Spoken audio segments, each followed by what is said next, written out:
Hello everyone, আশা করি সবাই ভালো আছেন। আমরা এখানে একটি চায়ের দোকান দেখতে পাচ্ছি। আসলে চায়ের দোকানে শুধু চা খাওয়ার জায়গায় না, এটি একটি জনসাধারণের মুক্ত মঞ্চ বলা চলে। কারণ এখানে জনসাধারণ বা সকল মানুষ এই চায়ের দোকানে তাদের মনের ভাবগুলো প্রকাশ করে।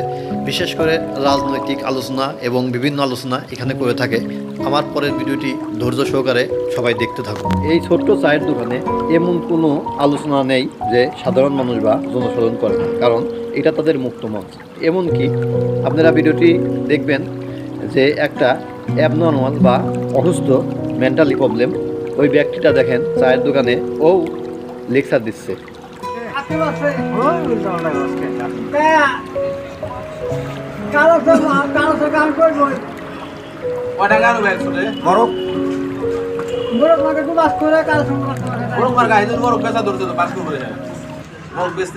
বাঁচতেছে না বলে